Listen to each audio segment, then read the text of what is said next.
तो this is an important actually, इस साल भी हुआ होगा बहुत सारे लोगों का, तो it is useful for UPSC prelims 2026 also. तो हमेशा चारों ऑप्शन पढ़े बिना आंसर कभी भी मार्क ना करें, ठीक है? तो इसी तरह करें, just don't skip A question. यहाँ पर एक लर्निंग ये है कि नहीं भी पता है तो हमें क्वेश्चन छोड़ना नहीं है, पहले देखते हैं, ठीक है? हो सकता है कुछ हम रिजेक्ट कर ले, ठीक है? उसके बाद 50-50 आ जाएगा, फिर देखेंगे, डिसाइड करेंगे क्या सही लगता है। As a part of the RCA PYQ discussion course, we will be discussing questions of Indian economy. We'll discuss today 2021, 2022. In the next lectures, then we will discuss 23 remaining years, right? 23, 24, 25.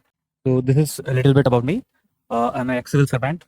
I studied MBA from IIM Bangalore and I'm being selected for various posts: EPFO, Assistant Provident Fund Commissioner, DDA, Assistant Director, NMDC, NFL, ITPO, MPPGCL, and many more. Now let's start. So this is question number 1 from 2021 paper. So let's read this question. Which one of the following is not correctly matched, right? So here we have been asked correctly क्या match नहीं है. So please pay attention to all these keywords, because sometimes you can look at correctly and miss out these things. So please pay attention. Let's read the option. Number 1, Stand Up India, finance to SC, ST and women entrepreneur. Right. So if you have been reading current affairs, then you must have known about this scheme that government has first started a scheme startup India, जिसके बारे में आपने सुना होगा. तो startup India जो scheme है उसका ऑब्जेक्टिव था इंडिया में स्टार्टअप एज ए इकोसिस्टम को प्रमोट करना, राइट? तो government started that startup India, there are ease of doing measures etc and other things, funding, there is a fund of fund, right, which has been set up by government of India. तो government एक fund में invest करती है और वो fund फिर different venture capital funds में invest करता है. So there are various issues, right? But then the government realized that it is not possible for everyone to qualify for the benefit of the Startup India scheme. And given that we want to pursue an agenda where there is inclusive growth, so later government came up the scheme which is Stand Up India. यहाँ पे focus था schedule caste, schedule tribe और women entrepreneurs हैं, और जिनकी जो companies हैं वो स्टार्टअप इंडिया के लिए शायद क्वालिफाई ना करें, मे बी वो इनोवेटिव ना हो, इतने इकोनॉमिकली वायबल ना हो, जहाँ पे उन्हें स्टार्टअप इंडिया के जो वेंचर कैपिटल फंड है जिनको गवर्नमेंट ने फंड दिया है उनको वो फंड दे. तो शेड्यूल कास्ट, शेड्यूल ट्राइब और वुमेन एंटरप्रेन्योर को एक बिजनेस स्टार्ट करने के लिए फाइनेंसिंग की फैसिलिटी अवेलेबल कराने के ऑब्जेक्टिव से स्टैंड अप इंडिया स्कीम को स्टार्ट किया गया था. सो यहाँ पर हम देखेंगे ऑप्शन है stand up India finance to SC, ST and women entrepreneur. इसमें 10 लाख से आई थिंक 1 करोड़ रुपए तक का जो लोन है वो दिया जाता है, right? So this is matched correctly, therefore this is matched correctly, so therefore it is not our incorrect option. Understood? तो ये सही मैच है, इसलिए ये इसका आंसर नहीं. अब दूसरा पढ़ते हैं, invest India investor facilitation initiative of government and FICCI. तो if you know about invest India government और FICCI का एक्चुअल में एक ज्वाइंट इनिशिएटिव है, जहां पर इस ऑर्गेनाइजेशन का ऑब्जेक्टिव ये रहता है to create awareness about the investment opportunity in India and to work with various stake holder, state government, regulatory bodies, कि इंडिया में इन्वेस्टमेंट को कैसे प्रमोट किया जाए. तो यहाँ पर क्योंकि ये इन्वेस्टमेंट से रिलेटेड है, government has partner with FICCI which is an industry association. तो इनके साथ पार्टनरशिप करके इंडिया में इन्वेस्टमेंट अपॉर्चुनिटी के बारे में इंफॉर्मेशन शेयर की जाती है, फैसिलिटेट किया जाता है उसको. How can industries identify correct opportunity, how can they go ahead and address some of the issue which is faced by industries in India, including red tapism and complexity etcetera. तो उन issues को address करने की यहाँ पर कोशिश की जाती है. तो invest India investor facilitation initiative government and FICCI, this is correct. This is correct statement, therefore it is not our option, right? अब हम देखते हैं option C, startup India finance to young entrepreneur, right? तो अगर आप देखेंगे startup India finance to young entrepreneur, तो जैसा कि मैंने बोला था कि हाँ, स्टार्टअप इंडिया यंग एंटरप्रेन्योर्स को फाइनेंस देती है. तो ये स्टेटमेंट करेक्ट है, बट ये पार्शियली करेक्ट है, ये फुली करेक्ट नहीं है. इसका मतलब क्या है? स्टार्टअप इंडिया में फाइनेंस टू एंटरप्रेन्योर्स दिया जाना एक पार्ट है, लेकिन उसके अलावा भी कई पार्ट हैं, जैसे ईज ऑफ डूइंग बिजनेस को एड्रेस करना, right? Then there is another issue with a little bit issue with the statement which is written young entrepreneur. अब गवर्नमेंट ने जो भी क्राइटेरिया सेटअप किया है स्टार्टअप इंडिया में फाइनेंस देने का भी, that is very objective criteria. अगर for example let me give you this idea that the company should be new, it should not be a very old company. The other thing is that the technology which is being used by this company, startup जो भी इसमें qualify करेंगे, that should be innovative. These are the two broad criteria, इनके अंदर और भी details है. उसका बेनिफिट क्या होता है? सबसे पहला मिलता है ईज ऑफ डूइंग बिजनेस को फैसिलिटेट किया जाता है. नंबर 2, इनको टैक्स में भी एग्जम्पशन मिलता है. और नंबर 3, एक फंड ऑफ फंड सेटअप किया है जो कि वेंचर कैपिटल फंड में इन्वेस्ट करता है, और वेंचर कैपिटल फंड फाइनली जाके इन कंपनीज में, स्टार्टअप्स में इन्वेस्ट करते हैं. तो ये 3 ब्रॉडर पार्ट है स्टार्टअप इंडिया स्कीम की। अब यहां पर क्या लिखा है, स्टार्टअप ये फाइनेंस टू यंग एंटरप्रेन्योर, तो पहला तो सिर्फ फाइनेंस पार्ट नहीं है, there are other part to this, तो therefore it is not correct. The other thing is यहां पे जो यंग लिखा गया है that is incorrect, because it is possible that someone who has industry experience may set up a company which is innovative and therefore it may qualify for startup India। तो ऐसा जरूरी तो नहीं है कि यंग एंटरप्रेन्योर ही setup करेगा तभी वो कंपनी इनोवेटिव होगी, right? Although it is government is encouraging young people to setup company, but ये हमेशा जरूरी नहीं है। हो सकता है कोई आदमी जिसके पास एक्सपीरियंस हो 15 साल का 20 साल का और वो यंग ना हो, वो भी एक इनोवेटिव कंपनी को सेटअप कर सकता है। इसीलिए यहां पर ये स्टेटमेंट गलत हो जाता है and therefore it is the right option for our question. Okay, so there is a question. Let me read this. How can I understand it is partially correct answer or fully correct, sir? Because of third statement, simple sentence. I mean, there is. So देखिए यहाँ पर यही बात है कि some time जैसे हो सकता है आपको पहली बार पढ़ने में startup India finance to young entrepreneurs आपको सही लगे कि हाँ ये सही है, it is part, but then if you think हाँ ये भी सही लग रहा है तो आप फोर्थ स्टेटमेंट पढ़ेंगे, राइट? तो लेट्स रीड फोर्थ स्टेटमेंट, फिर हम डिसाइड करते हैं कि यही मतलब इसको हम कैसे बोल सकते थे कि अगर नहीं भी श्योर हो तो भी आप उसका आंसर इसी को मार्क करते हैं। श्रम सुविधा portal information about labour inspection, right? तो जैसा कि मैंने बोला था कि गवर्नमेंट कई सालों से ईज ऑफ डूइंग बिजनेस पर काम कर रही है और labour inspections are one of the issue face by company. जो भी मैन्युफैक्चरिंग कंपनी होती है उनमें बार बार लेबर इंस्पेक्शंस होते रहे हैं, पीरियोडिक इंस्पेक्शन होते हैं, साथ ही इसमें डिस्क्रिशन होता है जो लेबर इंस्पेक्टर होते हैं और देयरफॉर देयर हैज बीन कई एंटरप्रेन्योर्स बिजनेसमैन ने बोला है कि यहाँ पर इसमें मिसयूज होता है इस पावर को और यहाँ पर करप्शन भी देखा गया। तो उस पार्ट को उस इशू को एड्रेस करने के लिए गवर्नमेंट ने एक ये पोर्टल बनाया जहां पे आपको इन्फॉर्मेशन मिलेगी कब है और एक सही तरीके से उसको डिस्क्रिप्शन को कम किया जाए और जो इशू है उससे रिलेटेड मिसयूज का करप्शन का उसको एड्रेस किया जाए। तो ये भी सही है, therefore it is not the answer for us. तो अगर आप करंट अफेयर पढ़ रहे हैं तो आप इतना आइडेंटिफाई कर पाएंगे कि ए सही मैच है, बी सही मैच है, सी सही मैच, डी सही मैच है, फिर आपको सी लगेगा कि इसमें मतलब अगर आप क्लियर नहीं है इस बारे में तो आपको लगेगा कि इसमें फिर प्रॉब्लम क्या है। Then you have to have understanding कि तीनों अगर मुझे सही लग रहे हैं तो फोर्थ इसमें ही कुछ प्रॉब्लम है। Then if you read it very closely तो आपको शायद ये पकड़ में आ जाएगा जहां पे लिखा हुआ है यंग एंटरप्रेन्योर, ठीक है? आपको क्वेश्चन करना पड़ेगा यंग ही क्यों, व्हाई नॉट एक्सपीरियंस? हो सकता है, पॉसिबल है, जैसा कि मैंने बताया कि एक एक्सपीरियंस प्रोफेशनल इंडस्ट्री का जो बिजनेसमैन है या बिजनेस वुमैन है या जो कई साल काम किया है वो एक अच्छी कंपनी को सेटअप करते हैं। तो इस तरीके से आपको, और हमेशा याद रखिए हो सकता है एग्जामिनेशन में क्वेश्चन में इशू हो, ठीक है? यूपीएससी में काफी कम होता है बट स्टेट पीएससी में तो कई बार क्वेश्चन में इशू होता है, राइट? और फिर आपको बेस्ट ऑफ द एबिलिटी जो भी आपको सही लगता है वो अटेम्प्ट करना होता है। हालांकि यहाँ पे क्वेश्चन में मैं बोलूंगा इशू नहीं, राइट? तो दिस इज इट। तो ये पहला क्वेश्चन था। चलिए अब नेक्स्ट क्वेश्चन देखते हैं। Consider the following statement 1, investment by foreign firm to establish a subsidiary. Statement 2, investment in share through stock exchange, which of the following are included in FDI. तो अगर आपने इकोनॉमी की classes की हैं तो आप लोग जानते होंगे कि हम एफडीआई क्या होता है, फॉरेन डायरेक्ट इन्वेस्टमेंट, राइट? तो पहले तो आप वर्ड से ही समझ सकते हैं, it is investment by foreign investors into India. अब जो फॉरेन इन्वेस्टमेंट इंडिया में आता है वो दो तरीके का होता है, right? एक होता है एफडीआई और एक होता है एफआईआई। मैं आपको दोनों बताता हूं, what is FDI and what is FII, ठीक है? यहां पर जो क्वेश्चन पूछा गया that is foreign direct investment. ये ऐसा इन्वेस्टमेंट है बाय फॉरेन इन्वेस्टर जो इंडिया में आते हैं और इंडिया में लॉन्ग टर्म के लिए। दो एक एसेंशियल फीचर है इसका, एक तो लॉन्ग टर्म होगा यानी कि वो आज इन्वेस्ट करेंगे तो कई साल बाद उसको बेचेंगे, ठीक है? तो लॉन्ग टर्म आप मान लीजिए 5 साल भी मान सकते हैं, 5 साल से ऊपर मान लीजिए तो वो मैं लॉन्ग टर्म मान लूंगा, ठीक है? तो ये पहला तो फॉरेन डायरेक्ट इन्वेस्टमेंट है, पहला है ये लॉन्ग टर्म होगा और दूसरा है ये कैपेसिटी को क्रिएट करेगा, प्रोडक्शन कैपेसिटी को क्रिएट करेगा। इसका मतलब है जब वो इन्वेस्ट करेंगे तो इंडिया में नया प्लांट सेटअप करेंगे, नई फैक्ट्री सेटअप करेंगे, नया ऑफिस सेटअप करेंगे, राइट? या हो सकता है एग्जिस्टिंग इन्वेस्टमेंट में मान लीजिए प्लांट है उसकी कैपेसिटी को और एक्सपेंड किया जा रहा है तो वो भी एफडीआई में आएगा। तो यहां पर प्रोडक्शन कैपेसिटी में एक्सपेंशन होगा और ये क्योंकि प्रोडक्शन कैपेसिटी में एक्सपेंशन होगा तो हम आज इन्वेस्ट करेंगे तो कई सालों में उससे प्रॉफिट कमाएंगे, राइट? इसीलिए ये लॉन्ग टर्म भी होगा। तो इसके दो फीचर हैं।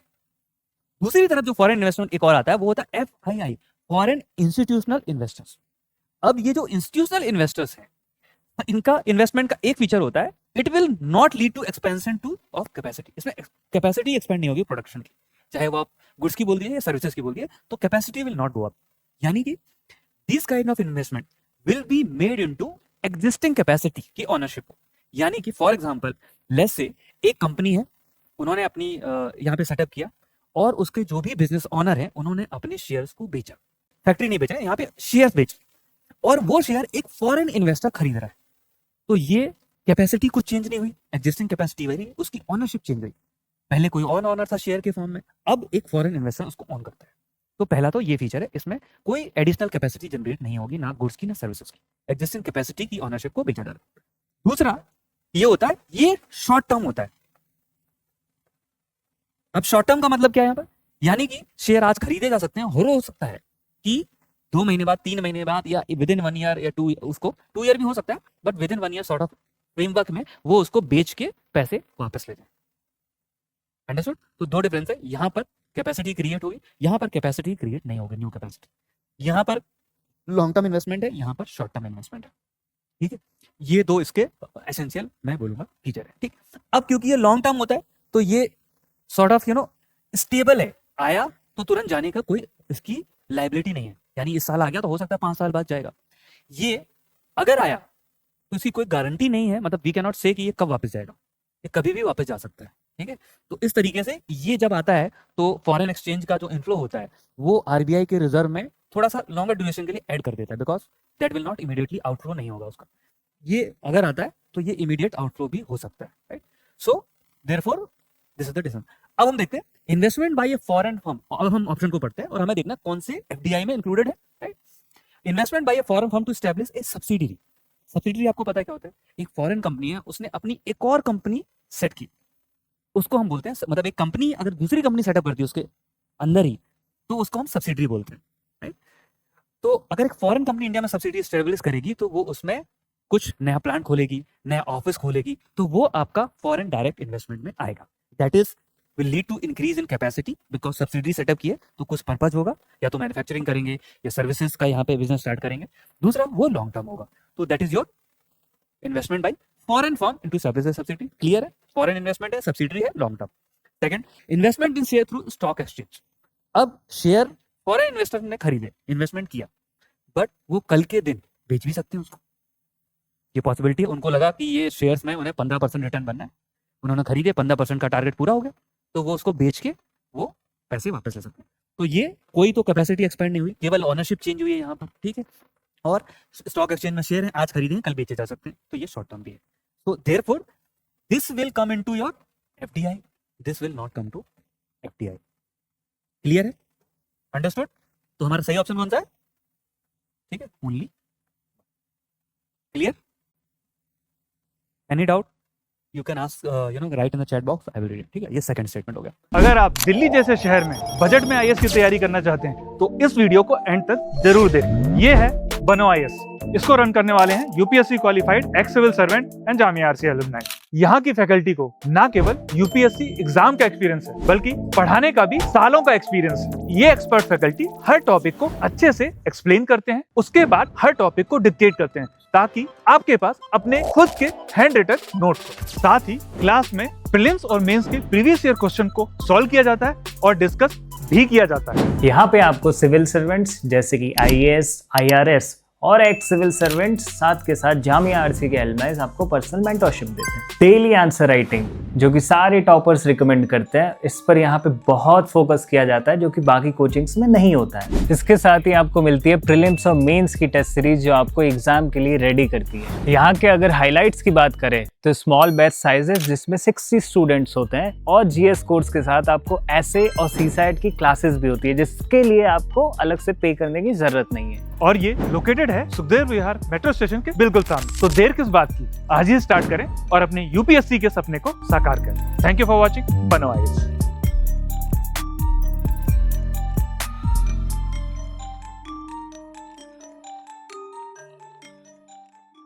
अब हम देखते हैं थर्ड क्वेश्चन को, 2021 का क्वेश्चन है। चलिए देखते हैं, which one of the following is not correct about bond. ठीक है, देखिए, तो अगर आप लोगों ने इकोनॉमी पढ़ी है तो कैपिटल मार्केट की यूनिट में जब हम पढ़ाते हैं तो वहां पर बॉन्ड्स, शेयर्स, डेरिवेटिव ये सब पढ़ाया जाता है, राइट?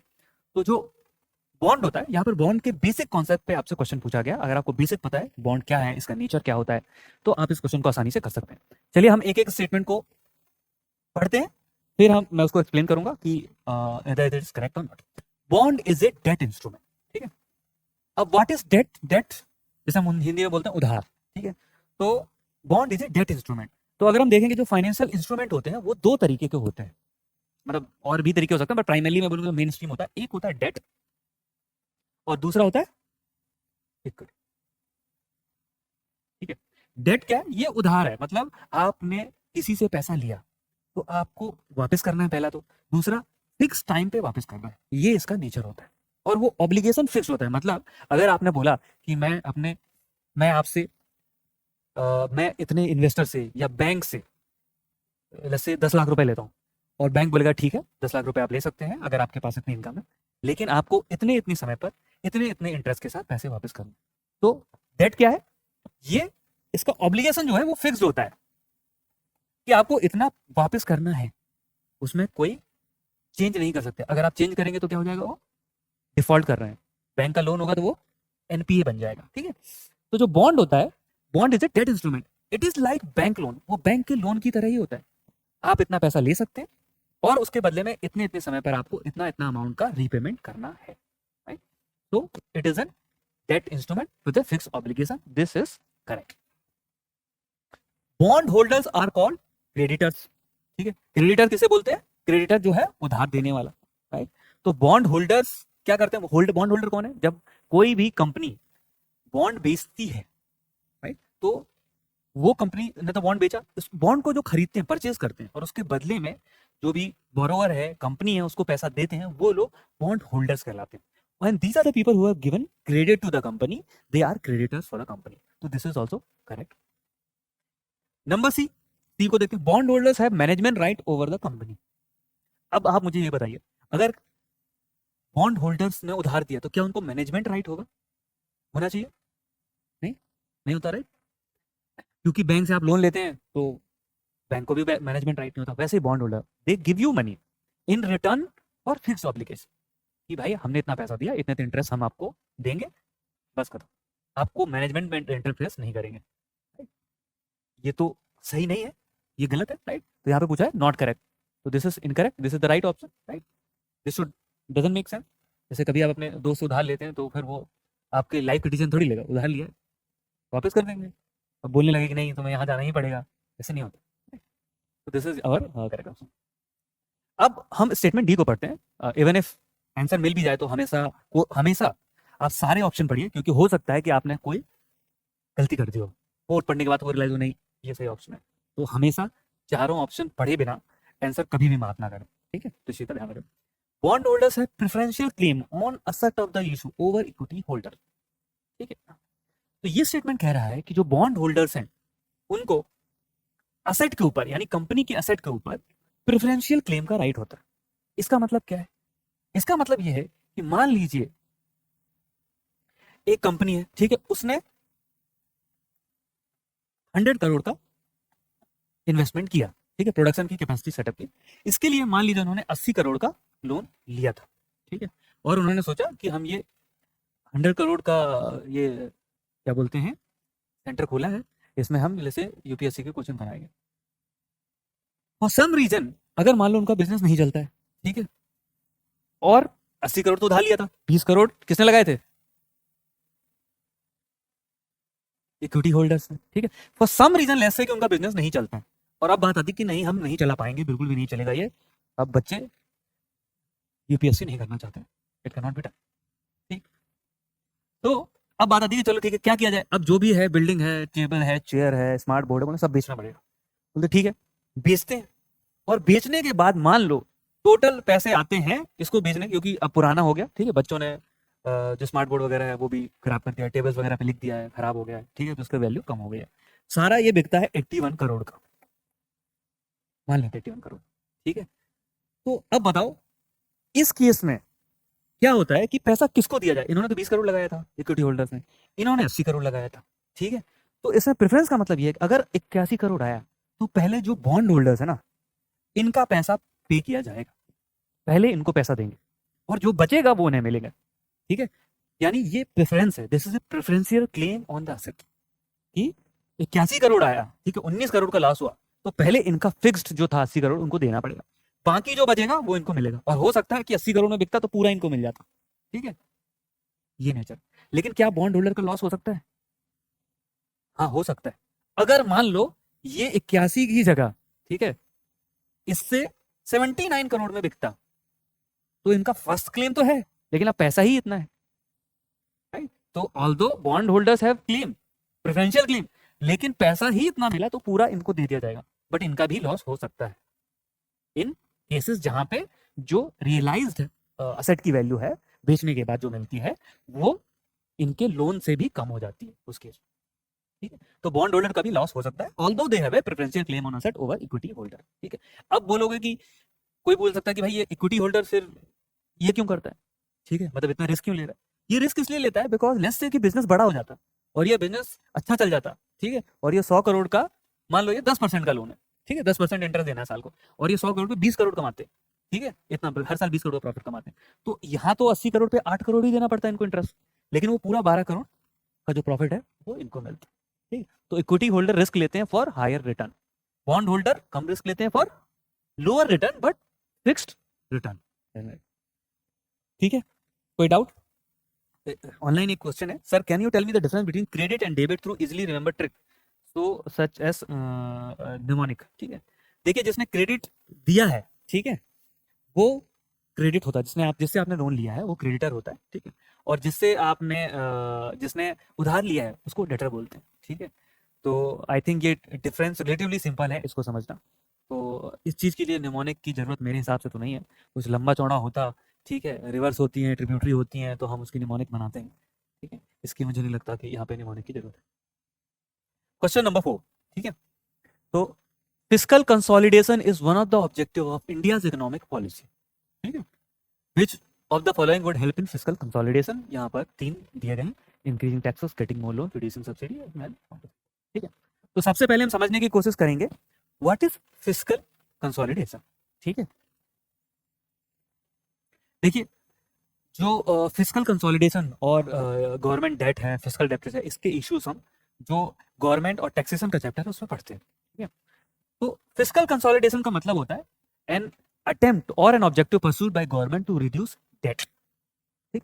गवर्नमेंट भी अपने इनकम से ज्यादा खर्च करती है और उसकी वजह से गवर्नमेंट बोरो करती है, right? जब गवर्नमेंट बोरो करती है तो क्योंकि कुछ लॉजिकल डिमांड होती है, जैसे to invest in health care, education, infrastructure वगैरह, कुछ नॉट सो रैशनल डिमांड होती है, पॉलिटिकली ड्रिवन होती है, जैसे हर साल कहीं पे भी जाके फ्रीबीज डिस्ट्रीब्यूट करना क्योंकि इलेक्शन जीतना है। दोनों की वजह से ईयर आफ्टर ईयर गवर्नमेंट का डेट बढ़ता चला जाता है, और जब ये डेट एक लिमिट से ज्यादा क्रॉस हो जाता है तो देयर इज अ क्वेश्चन कि गवर्नमेंट उस डेट को रीपे कर पाएगी या नहीं कर पाएगी, और ये गवर्नमेंट की क्रेडिबिलिटी को हैम्पर करता है, उसकी क्रेडिट रेटिंग जो कि डिटरमाइन होती है कि वो डेट रीपे कर पाएगी या नहीं कर पाएगी, उसको हैम्पर करता है।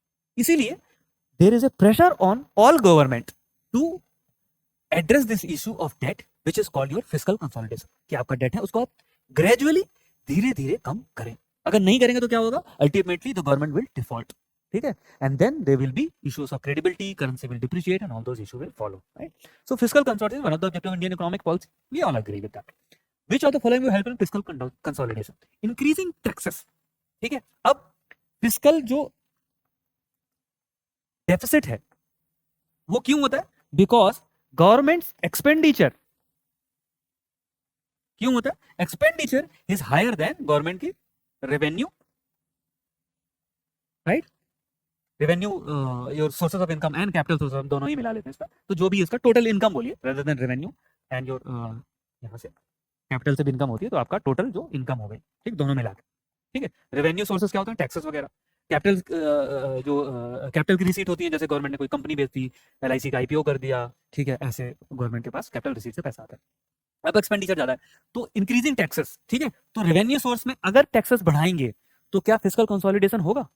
हाँ होगा, बिकॉज अगर टैक्स ज्यादा है तो गवर्नमेंट को और बोरो नहीं करना पड़ेगा, वो टैक्सेस से या तो गवर्नमेंट उसी से एक्सपेंड कर सकती है या उस टैक्स का यूज करके गवर्नमेंट अपने डेट को कम कर सकती है, तो फिस्कल कंसोलिडेशन इससे होगा, राइट। तो this is therefore this is correct. Getting more loan, क्या और लोन लेने से गवर्नमेंट का फिस्कल कंसोलिडेशन होगा?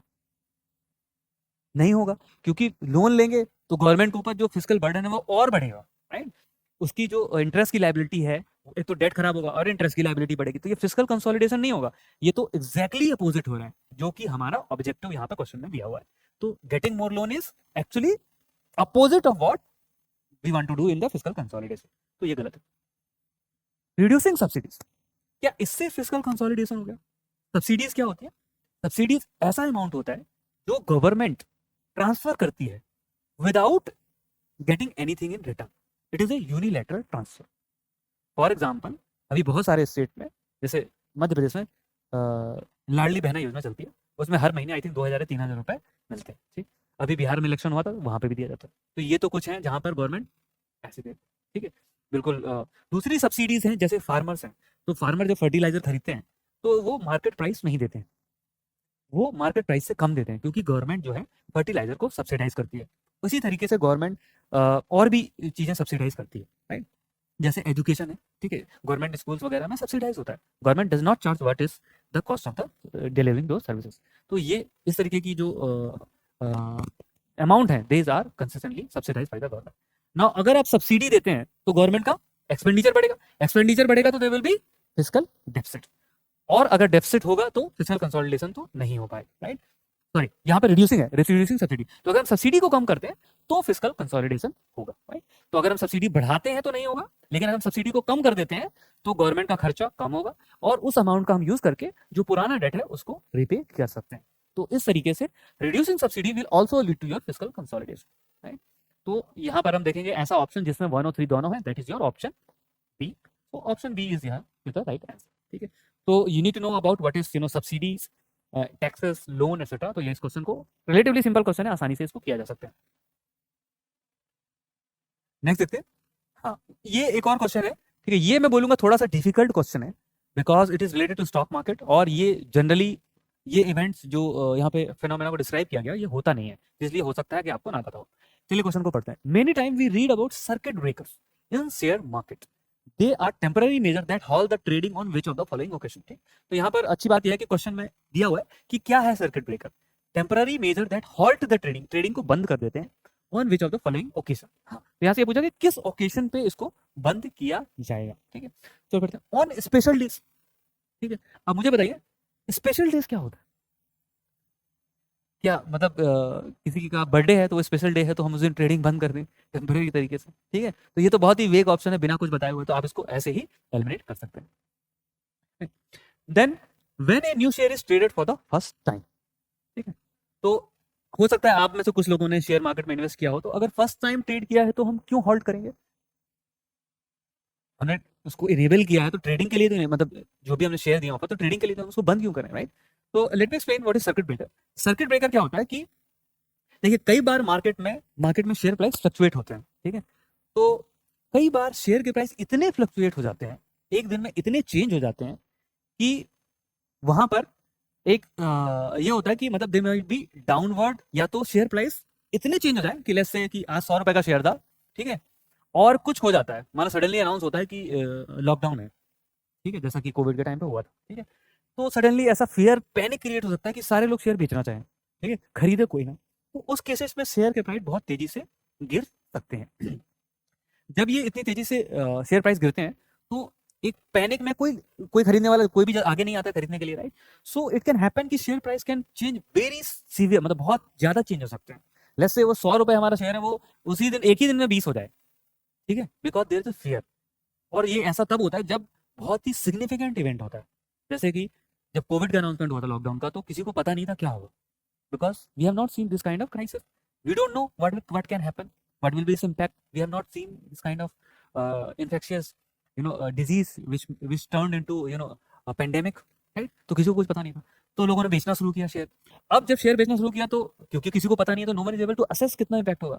तो मुझे 100 का जो कल शेयर था आज 80 पे खरीदूं, 70 पे खरीदूं, 50 पे खरीदूं, I have no idea, right? But जिसको बेचना है वो बेचना चाहता है। तो ऐसे केसेस में एक लेवल लगाया जाता है, मतलब एक लिमिट होती है, बोला जाता है कि ठीक है 100 रुपए का शेयर था, आप इसको इतने परसेंटेज डाउन तक बेच सकते हैं, उसके बाद ट्रेडिंग को बंद कर दिया जाता है। ताकि जो इन्वेस्टर्स हों उनको वक्त मिले to understand the event what is happening, the factors which are changing the share prices, and give them a time to understand the issue, realize its impact and trade accordingly. क्योंकि otherwise क्या होगा कि उस समय पर panic में कोई understand नहीं कर पाएगा, कोई आगे नहीं आएगा शेयर को खरीदने के, एंड दैट 100 का शेयर कुछ भी हो सकता है, प्राइस 10 रुपए भी आप मतलब जीरो भी कर सकते हैं उस दिन, ठीक है। तो इसीलिए एक लेवल लगाया, तो बोला जाता है ठीक है 100 का शेयर आप प्राइस गिरता है 90 तक खरीदिए, 90 से नीचे जाएगा तो ट्रेडिंग बंद हो जाएगी, उसके बाद ट्रेडिंग आधे घंटे बंद रहेगी, 1 घंटे बंद रहेगी, उसके बाद ट्रेडिंग फिर से खोली जाएगी, और इस बार आप 5% नीचे तक ट्रेड कर सकते हैं, इस बार 85 तक कर सकते हैं, ठीक है, आधे घंटे बाद। और अगर वो 85 के नीचे गया तो फिर ट्रेडिंग पूरे दिन के लिए बंद हो जाएगी, फिर वो ट्रेडिंग कल ही स्टार्ट होगी। क्यों दिया ये टाइम? ताकि जो इन्वेस्टर है वो समझ सकें कि कितना चेंज होने वाला है और अकॉर्डिंगली एक अंडरस्टैंडिंग के साथ कर सकें, पैनिक को रोका जाए, दैट इज ऑब्जेक्ट। इसी को बोलते हैं सर्किट ब्रेकर, ठीक है। ये जनरली लोअर साइड पे ज्यादा लगता है, ठीक है, मार्केट में, पूरे शेयर मार्केट में। हायर साइड पे इंडिविजुअल जो शेयर होते हैं कंपनी के उनमें लगता है, ठीक है। ठीक, डाउन साइड में मार्केट में ज्यादा लगता है जब बिल्कुल सडनली गिरने लगे, बिकॉज ऐसा बहुत कम होता है जब मार्केट एक ही दिन में, शेयर मार्केट एक ही दिन में बहुत ज्यादा चले, ऐसा कम होता है, लेकिन गिरना हो जाता है जब पैनिक हो जाता है, ठीक है, समझ में आ रहा है?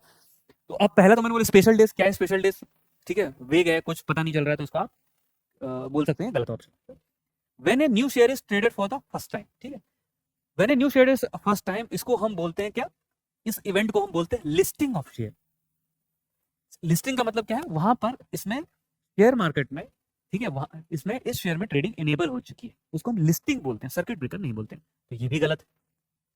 When the price of a particular stock rise or fall by a specified amount in a specified time, ठीक है, तो यहाँ पर उन्होंने लिमिट नहीं बताई है क्योंकि वो लिमिट अलग अलग होती है, ठीक है, और वो यूपीएससी कैंडिडेट को पता भी होने की जरूरत नहीं है।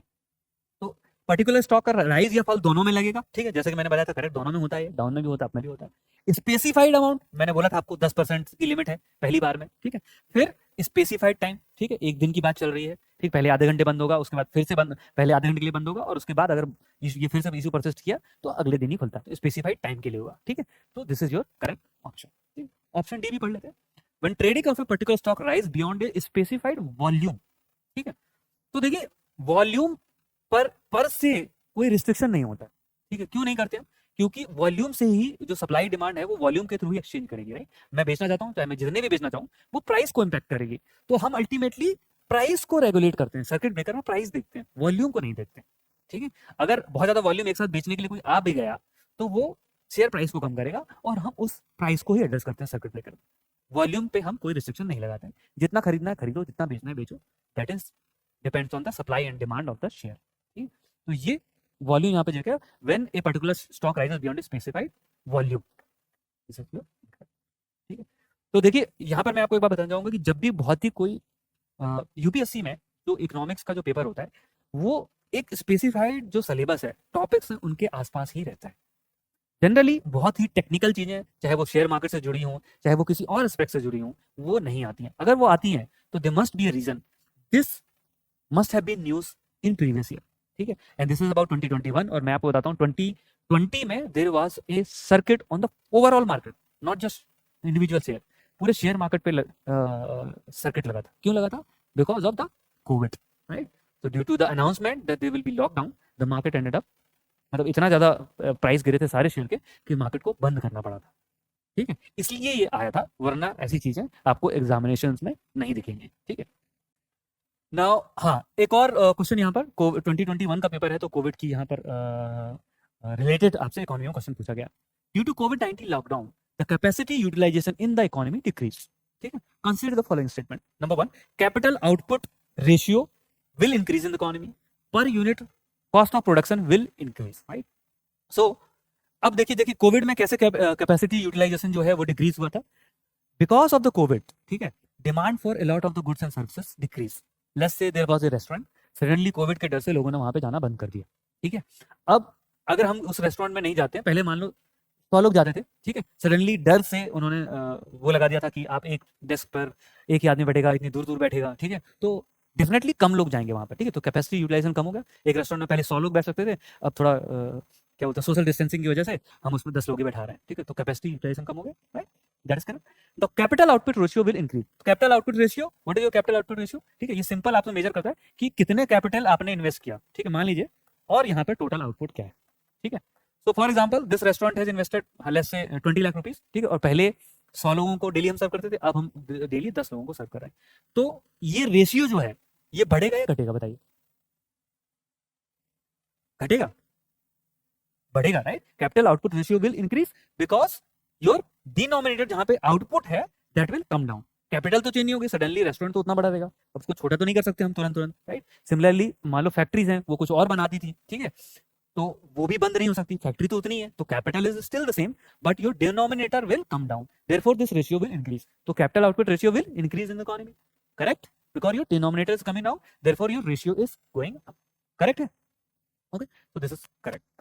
Per unit cost of production will increase. Is this correct? Her unit की कॉस्ट बढ़ जाएगी, सही है? इनकरेक्ट है, राइट? सही है। देखिए, कोई भी अगर हम गुड्स एंड सर्विसेज प्रोड्यूस करते हैं तो वहां पर एक फिक्स कॉस्ट होती है और एक वेरिएबल कॉस्ट होती है, ठीक है। फिक्स कॉस्ट क्या होती है? जैसे मान लो अगर फैक्ट्री है, ठीक है, जैसे मारुति की फैक्ट्री है, तो there is a fix cost, हमें सारे स्टाफ तो आएगा ही आएगा, ठीक है, उनके इलेक्ट्रिसिटी तो यूज इतनी होगी, हो सकता है 2 लाइन हो, 1 लाइन कम प्रोडक्शन हो रहा है तो हम 1 लाइन को बंद कर देते हैं, बट फिर भी इलेक्ट्रिसिटी एक सर्टेन लेवल तक कंज्यूम होगी, जो लोग हैं उनकी सैलरी दी जाएगी, तो for everything there is a fix cost, right? Then there is a variable cost.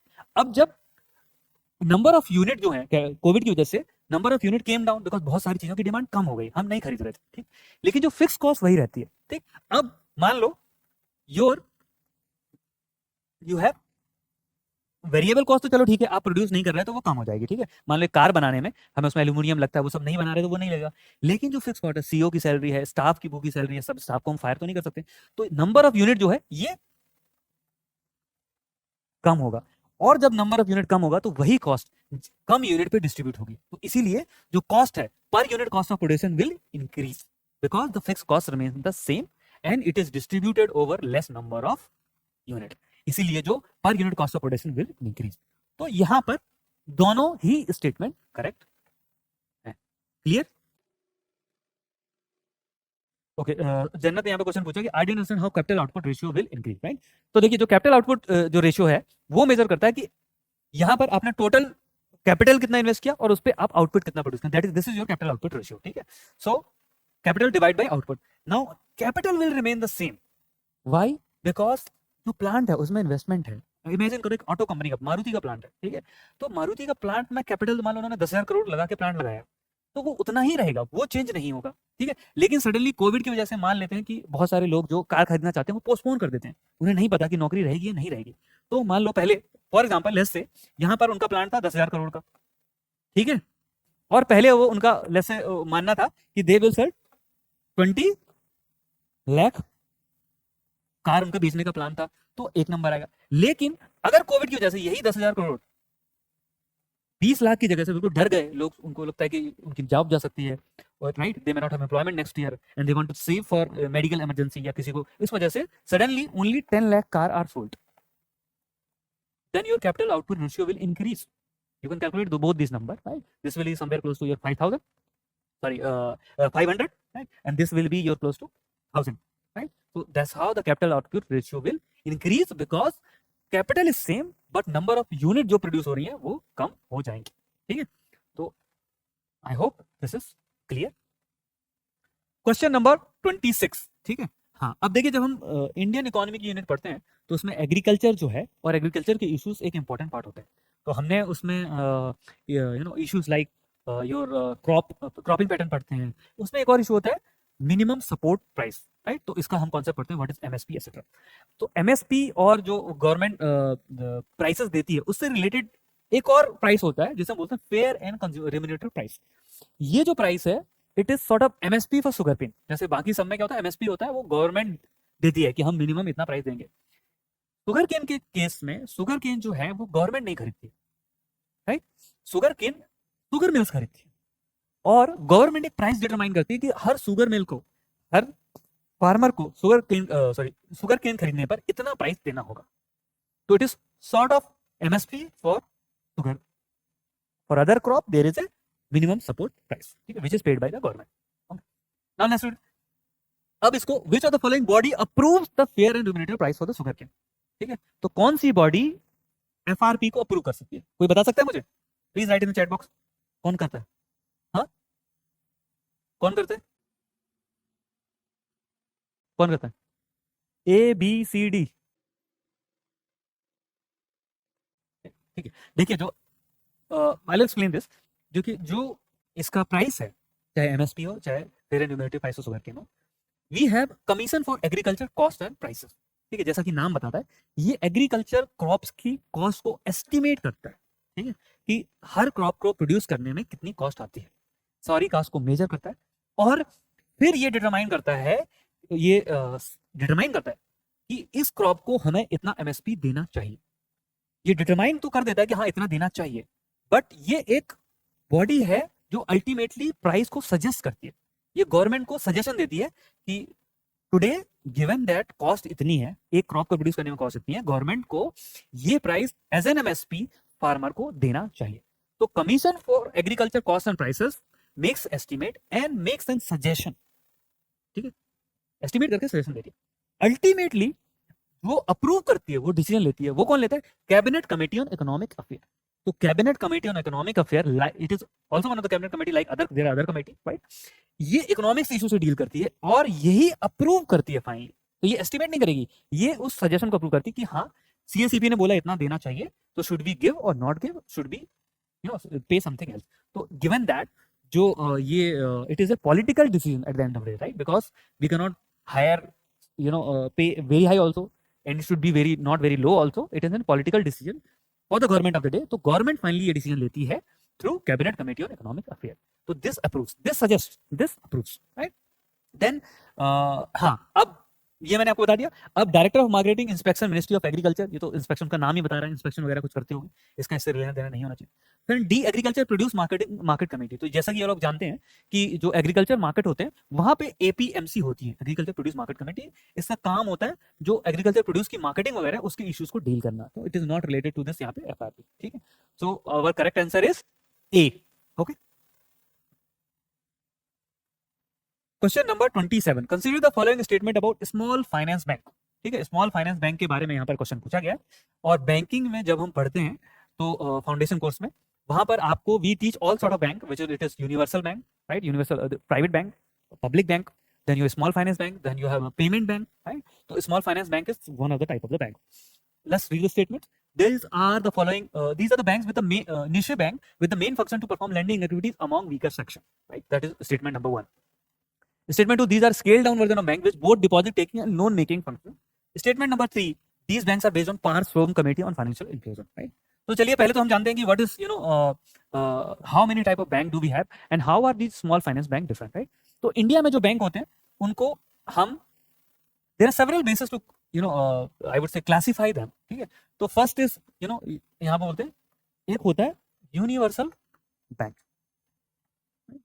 And this classification is based on कि वो क्या कर सकते हैं क्या नहीं कर सकते हैं। ठीक है, तो वी हैव यूनिवर्सल बैंक। ये बैंक्स ऐसे बैंक्स हैं जो सबसे डिपॉजिट ले सकते हैं और सबको लोन दे सकते हैं। एग्जाम्पल आपका आएगा SBI, हालांकि लंच के टाइम पे हो सकता है सर्विस ना मिले, लेकिन SBI, then you have HDFC etcetera. ठीक है, तो they can give loan to individual also, companies also, all sort of individual, right?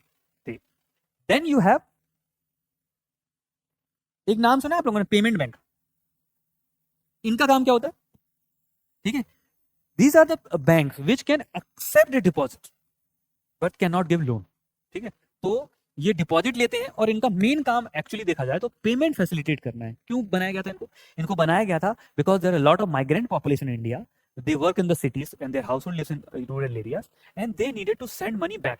और इसमें बैंक्स के पहले बहुत ज्यादा कॉस्ट होती थी। ठीक है, तो इनसे बहुत ज्यादा पैसा कमीशन लिया जाता था उस पैसे को शहर से इनके गांव तक भेजने में। तो गवर्नमेंट ने एक पेमेंट बैंक का कॉन्सेप्ट लाया जिनका काम पेमेंट है।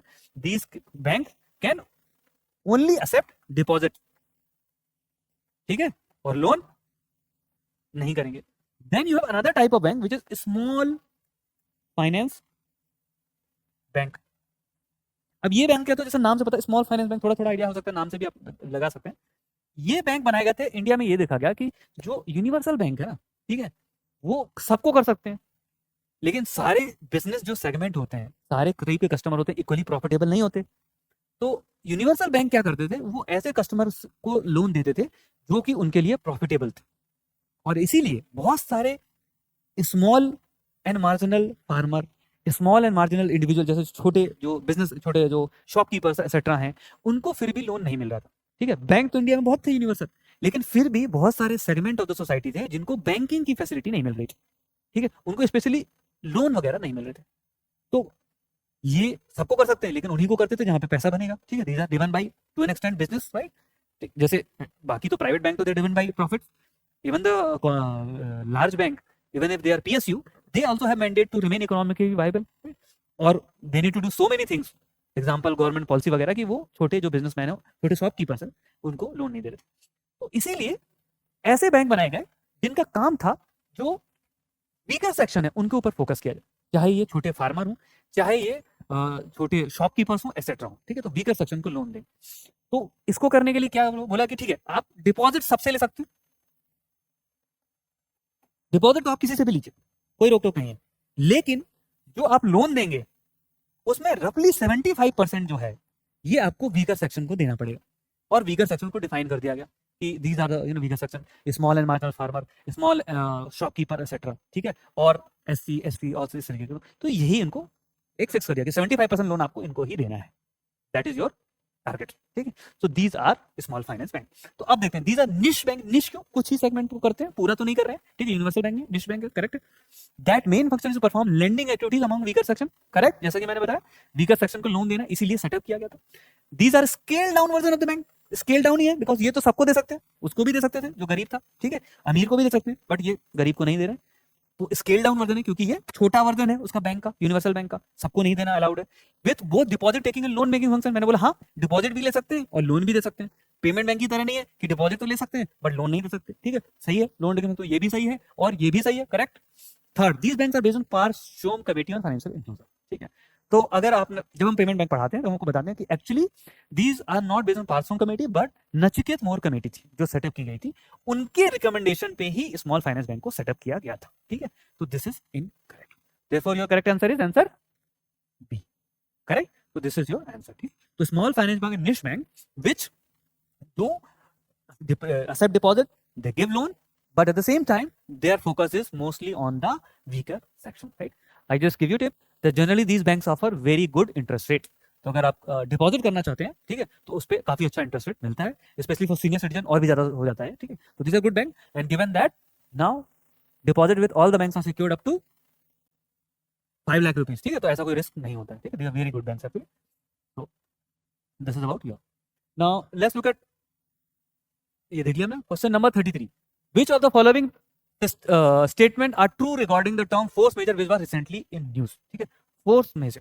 ठीक है, अब ये भी मैं आपको बताऊंगा कि जनरली अब ये 2021 के ही पेपर से है। ठीक है, तो अगर ये क्वेश्चन आया है तो आपने नहीं सुना होगा टर्म, आप इकोनॉमी में पढ़ते भी नहीं होगे। ठीक है, आपने भी शायद नहीं पढ़ा हो।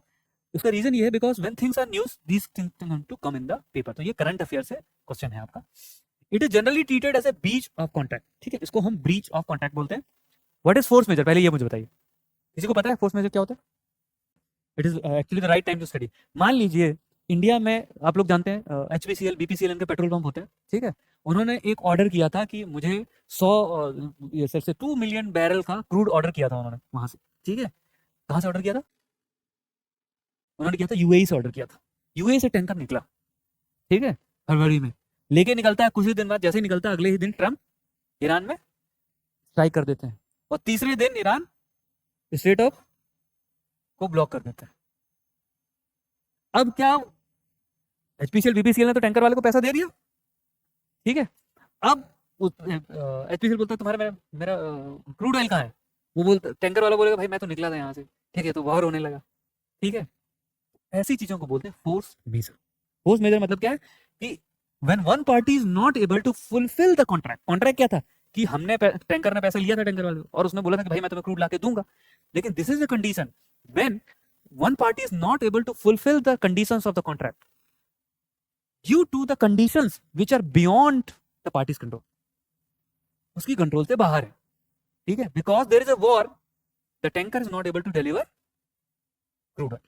अब क्या वो ला नहीं रहा है, मतलब वो तो लाने की कोशिश कर रहा है लेकिन अब वॉर है तो वो क्रॉस नहीं करने देना, तो वो क्या कर सकता है? ठीक है, तो ऐसे इश्यूज जैसे और भी हो सकता है कि मान लो कोविड की वजह से सडनली कोविड किसी ने ऑर्डर दिया था कि भाई मुझे deliver me this number of garments in India, ठीक है, इन फ्रॉम बांग्लादेश किसी ने ऑर्डर दिया।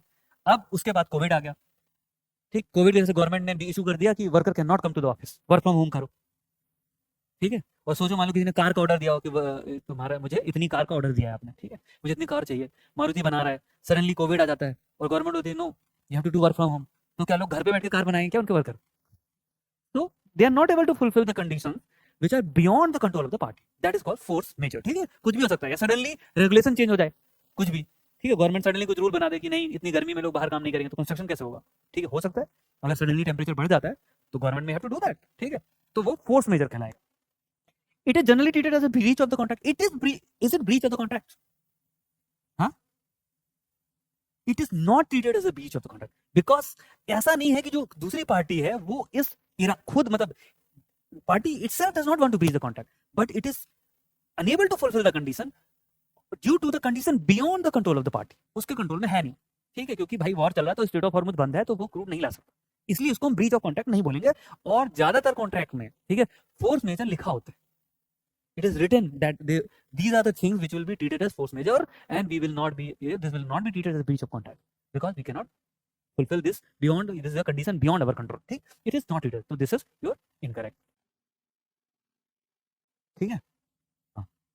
अनफोर्सिबल circumstance that prevent someone from fulfilling a contract, ठीक है, हाँ, ठीक, unforeseeable circumstance that prevent someone from fulfilling, यही तो बताया था मैंने आपको, यही फोर्स मेजर होता है, ठीक है। स्टेट ऑफ हॉर्मुज में ब्लॉक कर दिया, crude can not be delivered to Indians ना, ठीक है, गैस नहीं आ रही है।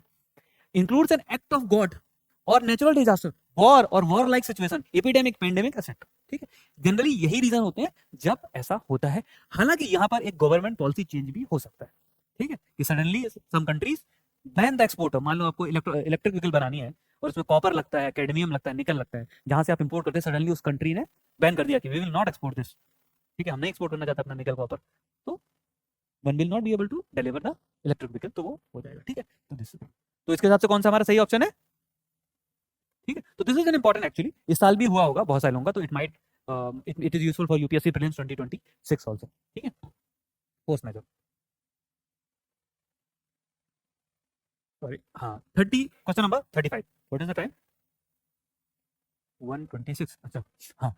When an individual quits his her job and decide to stay at home for a while, the labor force participation rate, बताइए क्या होगा? What will happen? What will happen? Can anyone comment? Question number 35.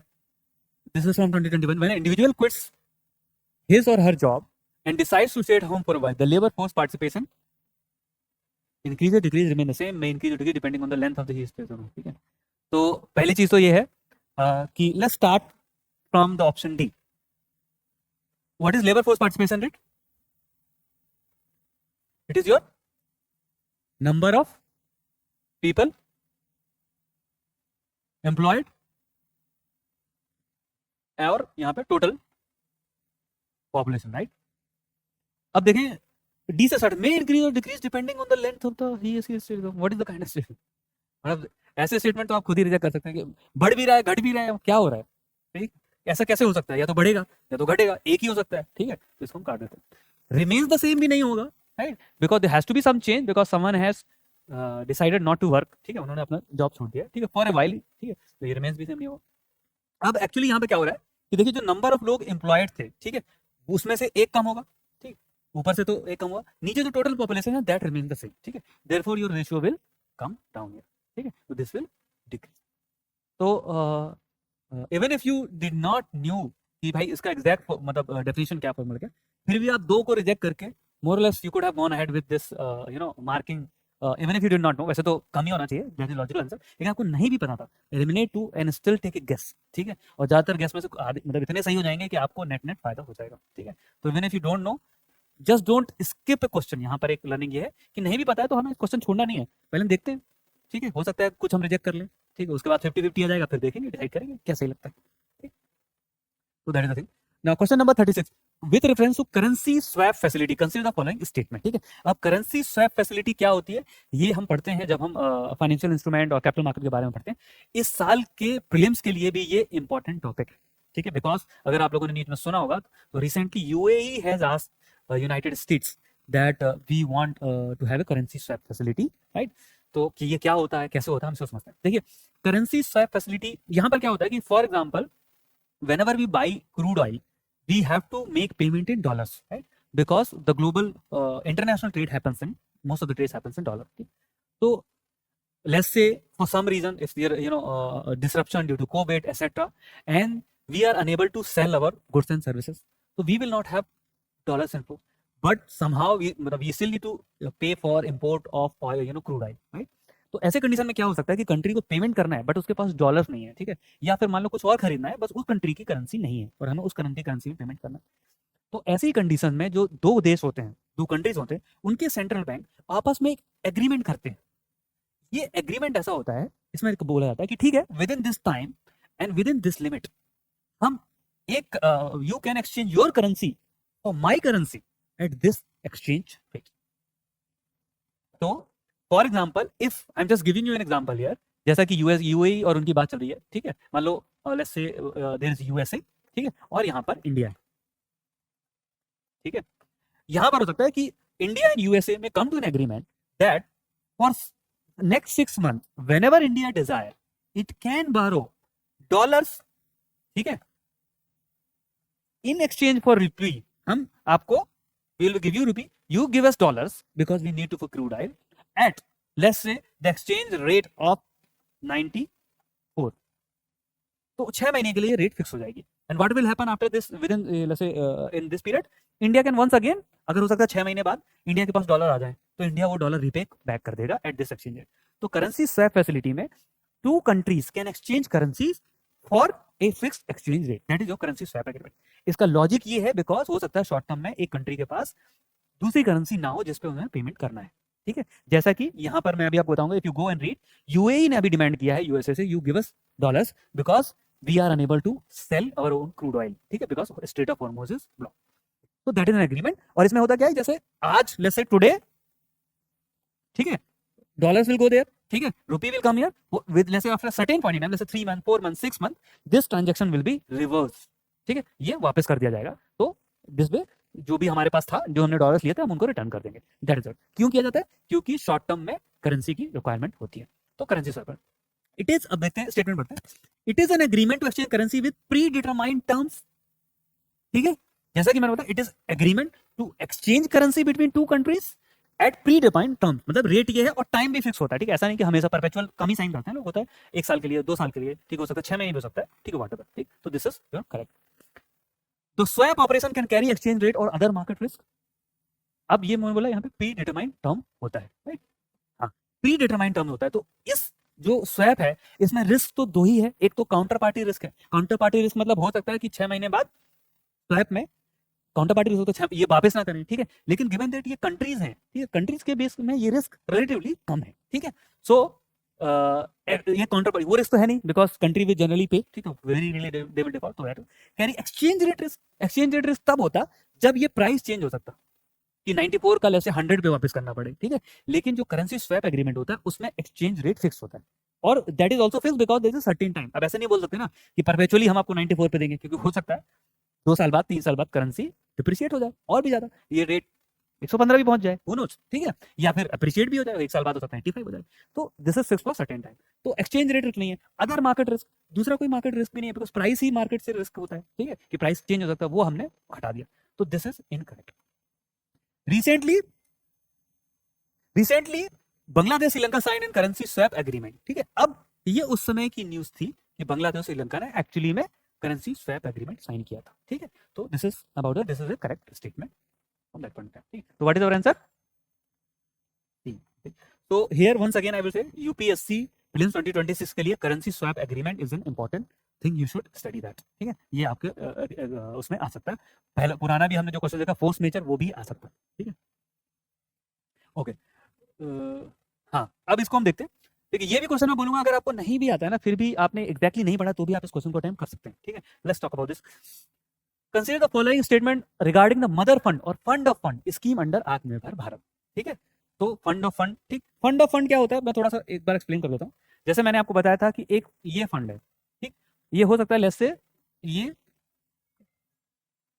Companies वगैरह में जैसे यहाँ पे invest करता है, यहाँ पे कंपनी में इन्वेस्ट करता है, ठीक है।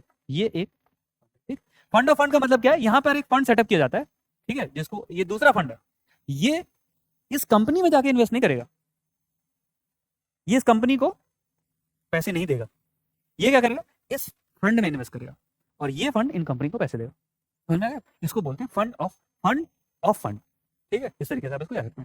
ये फंड है जो दूसरे फंड में इन्वेस्ट करता है, डायरेक्टली कंपनीज को नहीं देगा, चाहे वो स्टार्टअप हो जाए एमएसएमई, ठीक। It will help in listing of MSME in capital market, ठीक है। तो यहाँ पर ये जो फंड सेटअप किया गया था, फंड ऑफ फंड आत्मनिर्भर भारत, दिस फंड, इसका काम क्या था, ये फंड एमएसएमई में इन्वेस्टमेंट करता था कि लेस से एक एमएसएमई अपने बिजनेस को एक्सपैंड करना चाहती है और उसको लेस से 10 लाख रुपए, 20 लाख रुपए, 1 करोड़ रुपए, 10 करोड़ रुपए की जरूरत है, तो this fund has invested in these funds and these funds used to give money to these company MSME, यहाँ पे जो कंपनी है वो एमएसएमई है, ठीक है। तो this is your correct symptom, listing of MSME in capital market, ठीक है। तो एग्जिट कैसे होता है, क्योंकि अगर आपने तो इन्वेस्ट कर दिया, अब इनको वापस कैसे मिलेगा, फंड ऑफ फंड को भी कभी तो पैसा वापस चाहिए, रिटर्न कैसे मिलेगा, तो जब ये एमएसएमई कैपिटल मार्केट में जाके लिस्ट करती, तो ये जो फंड, ये जो हिस्सेदारी है, ऑनरशिप है, ये बेची जाती किसी और को, और वहां से ये पैसा वापस इस फंड के पास आता है और इससे फिर वापस जाता है इनके पास, ठीक है। ये था, तो it will listing on MSME और कैपिटल मार्केट, तो this is correct. Now government will purchase majority ownership in MSME. अब ये बताइए, ये क्या स्टेटमेंट सही हो सकता है? देखो, गवर्नमेंट एमएसएमई को सपोर्ट करना चाहती है, गवर्नमेंट एमएसएमई को प्रमोट करती है, ठीक है। तो MSME, government objective is to promote MSME, government objective is to encourage, facilitate MSME through various means, चाहे वो फाइनेंसिंग हो, चाहे मार्केटिंग हो, चाहे वो टेक्नोलॉजी हो, बट गवर्नमेंट मेजॉरिटी ऑनरशिप नहीं लेना चाहती एमएसएमई, ठीक है। Government can not run MSME, ठीक है। Government is anyway struggling to run PSU, ठीक है। तो वो एमएसएमई क्यों लेना चाहेंगे? तो गवर्नमेंट का ऑब्जेक्टिव ये नहीं है कि वो एमएसएमई को में फुल ऑनर बन जाए, ठीक है, ये उनका ऑब्जेक्टिव नहीं। They want to give them capital, technology, marketing etcetera to facilitate. तो government India purchase majority ownership in MSME, this is absolutely incorrect, ठीक है। जो आप कॉमन सेंस से भी इसको लगा सकते हैं कि ये तो गलत है, गवर्नमेंट क्यों लेना चाहिए एमएसएमई में, ठीक है। तो दिस इज इनकरेक्ट।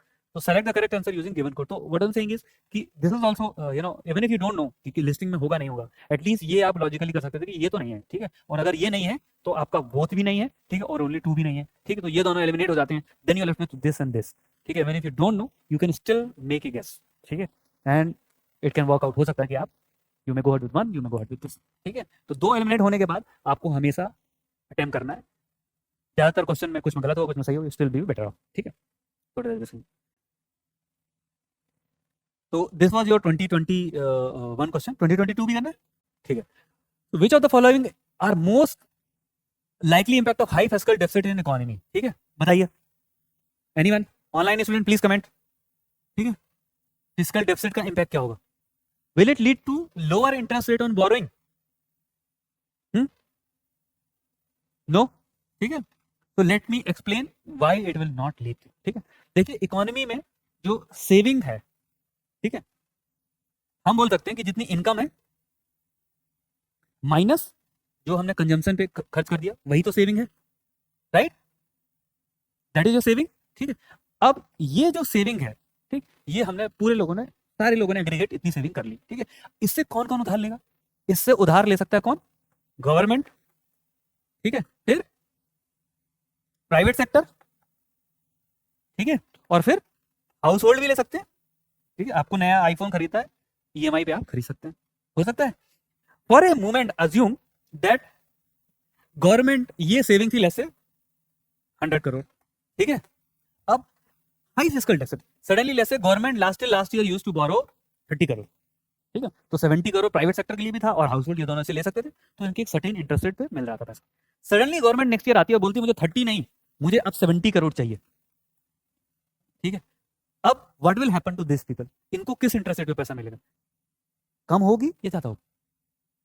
ज्यादा ही होगी, because now there more demand for loans from the government. Government is higher fiscal deficit, ज्यादा स्पेंड कर रही है, वो ले रही है, तो अब ये टीसी बचा इन दोनों के लिए, तो इनसे लोग बोलेंगे अब तुम्हें पैसा चाहिए तो ज्यादा देना पड़ेगा, ठीक है। तो lower interest rate borrowing, no, it will lead to higher interest rate on borrowing, so therefore this is incorrect. You can understand, right? There is a certain amount of saving, and if government demands more, therefore it will lead to higher interest rate on this. And actually this is one of the phenomena we study in macroeconomics, ठीक है। इससे क्या होगा? Ultimately जब interest rate ऊपर जाएगी तो private sector हो सकता है कि मान लो कि पहले प्राइवेट सेक्टर को 10% पे एक लोन मिल रहा था, suddenly if this happen they have to take interest rate at 12, now they get loan at 12%।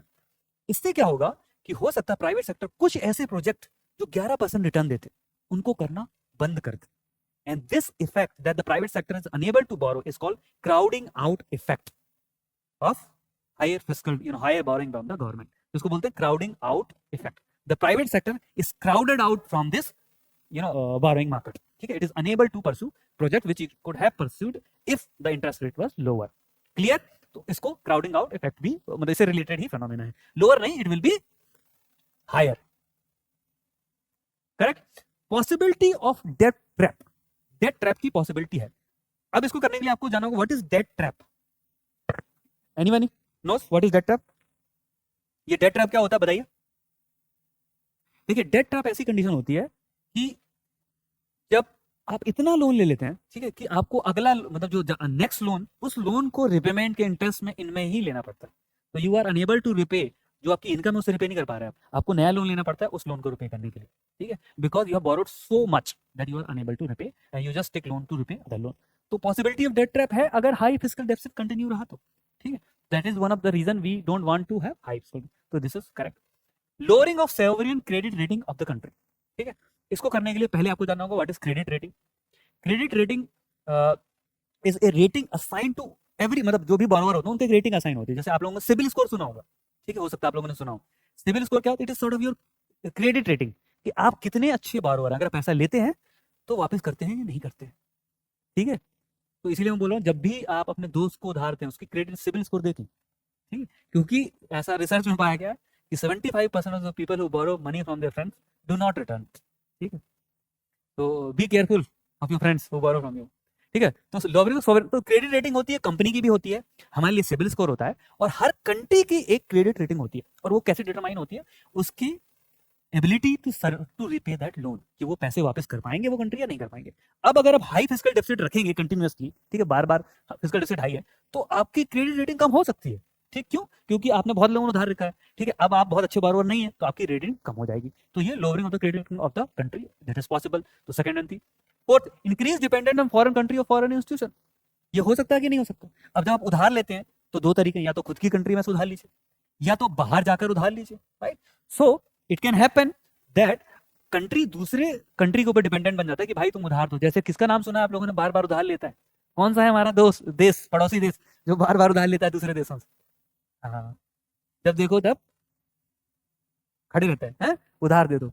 और अभी यूएई ने उनसे पूरा पैसा वापस मांग लिया है आप लोगों ने, ठीक है, पैसे वापस करो हमारे तुरंत, ठीक है। तो they had return I think $3.24 billion something, ठीक है। हाँ, लोग पाकिस्तान, ठीक है, तो Pakistan has return, it is under huge debt actually, and we don't borrow. हाँ, one more thing I want to tell you that India does not, in the Indian government does not borrow from abroad, the government does not borrow, ठीक है। We have companies which borrow from foreign countries but the government never borrows from abroad, ठीक है। तो हमारी country का foreign date country का नहीं, मतलब गवर्नमेंट का नहीं है, प्राइवेट सेक्टर का है, ठीक है। प्राइवेट सेक्टर बोरो करता है because they get lower interest rate, etcetera, ठीक। दूसरा इसमें लिखा फाइनेंशियल इंस्टीट्यूशन, उनके ऊपर भी डिपेंडेंट हो सकता है, राइट, फॉर ग्रांट एक्सेट्रा, कि जब ग्रांट मिलेगा तभी हम लोन कम करेंगे, कुछ करके कर पाएंगे, तो ये हो सकता है, राइट। तो दिस इज करेक्ट। तो what is our correct option? Option D2, ठीक है। तो यहाँ पर मैं आपको बताना चाहूंगा कि ये जो फिस्कल डेफिसिट है उसको पढ़ लें, क्राउडिंग आउट को भी पढ़ लें आप, ठीक है, क्राउडिंग आउट इसको भी प्लीज रीड इट, ठीक है। मैं आपको बता रहा हूँ ज्यादातर टाइम ऐसे टर्म्स आपको सिर्फ मीनिंग ही पता हो ना, तो ज्यादातर केसेस में सिर्फ मीनिंग पता होने से काम हो जाता है, क्योंकि सिंपल क्वेश्चन इतना सिंपल आता है, ठीक है। तो this is your, now let's move to the next question. Concerning standing deposit facility consider the following statement, ठीक है। अब ये भी मैं बोलूंगा स्टैंडिंग डिपॉजिट फैसिलिटी हो सकता है कि आपने इकोनॉमी में अभी ना पढ़े हो, ठीक है, इट इज पॉसिबल। अभी क्यों नहीं होता है? Because sometime there are financial instrument which come into news जब वो उनकी जरूरत होती है, ठीक है। तो ये ऐसे नहीं है हमेशा न्यूज में रहते हैं या हमेशा यूज ही होते हैं, ऐसा भी नहीं है, एग्जिस्ट भी करें ऐसा भी जरूरी नहीं है। तो किसी साल इनकी जरूरत पड़ती है, they are in news and therefore they are asked in the question, ठीक है, next year, that's why you may not have heard about it. Standing consider the following statement, the Reserve Bank of India introduces it to reduce excess liquidity, ठीक है। अब याद करो demonetisation के दिन, ठीक है, कहाँ थे हम सब लोग? एटीएम की लाइन में, हाँ, ठीक है, जहां हमसे बोला गया था क्या सैनिक 16 घंटे वहां खड़े रहते हैं, तुम लोग यहाँ 2 घंटे खड़े नहीं रह सकते, ठीक है, पैसे के लिए। तो उसी समय पर क्या हुआ, जितने भी क्या बोलते हैं, ये जैसे सबके घर में मम्मी कुछ पैसे बचा के रखती हैं, जो क्या बोलते हैं वो स्ट्रेटेजिक रिजर्व, जो मम्मी बचा के रखती हैं, जो पापा को पता नहीं होता है, ठीक है। वो उसका क्या हुआ था, that has to be deposited in the bank, ठीक है। Suddenly the mummies can not, did not anticipate, right, suddenly it has to be deposited in the bank. जब ये बैंक में डिपॉजिट हुआ तो व्हाट हैपेंड, सडनली जो भी जितना, देखो इकोनॉमी में जो पैसा होता है that is in the form of deposit और in the deposit of the cash. So हम नॉर्मली एक सर्टेन लेवल ऑफ कैश रखते हैं because we want to use it, पहला रीजन ये। दूसरा, sometime there is black money in the economy which can not be deposit, कोई legal पैसा है, गलत तरीके से कमाया गया, उस पर टैक्स नहीं दिया, वो रहता है। तीसरा, जो स्ट्रेटेजिक रिवर्स आपकी और मेरी मम्मी ने बचा के रखा था, ठीक है। तो जब डिमोनेटाइजेशन हुआ तो everything went back to the bank, सब बैंक में आ गया। अब बैंक के पास सडनली डिपॉजिट ही डिपॉजिट हो गया, पैसा ही पैसा, ठीक है। कह रहे हैं क्या उसका, ठीक है। अब उससे क्या हो रहा था कि what happened, the RBI felt, reserve regulator has this saw कि suddenly bank has money. Now what could have happened कि बैंक के पास इतना पैसा था कि वो किसी को भी लोन देना स्टार्ट कर देते, क्योंकि डिपॉजिट लिया है तो इंटरेस्ट तो देना पड़ेगा बैंक को। अब इंटरेस्ट देना है तो किसी को तो लोन देंगे, तभी तो कहीं से ला के देंगे। So central bank felt, the RBI felt there is too much deposit in the facility and therefore is launch this standing deposit facility. Under this bank could deposit this excess, they could deposit this excess deposit with themselves with the RBI। ये था इसका facility कि आपको लगता है कि आपके पास deposit ज्यादा आ गया बैंक को, आप आरबीआई के साथ डिपॉजिट कर दो और आपको इस पे कुछ इंटरेस्ट मिलेगा, ताकि जरूरत से ज्यादा लोन ना दिया जाए, देयरफॉर डिमांड ना बढ़े और फिर इन्फ्लेशन ना हो, ठीक है। तो ये मैंने आपको बता दी स्टैंडिंग डिपॉजिट फैसिलिटी क्या होती है। अब the Reserve Bank of India introduces it to reduce the excess liquidity, ठीक है। Now you know this, is this correct?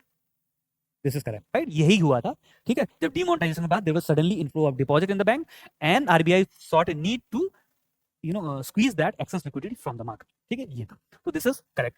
Second, all liquidity adjustment facility participants are eligible to this in this scheme। तो what is liquidity adjustment facility, ये पढ़ा होगा आप, ठीक है। Standing deposit facility आपने ना पढ़ा होगा, बट लिक्विडिटी एडजस्टमेंट फैसिलिटी पढ़ा होगा। What is this,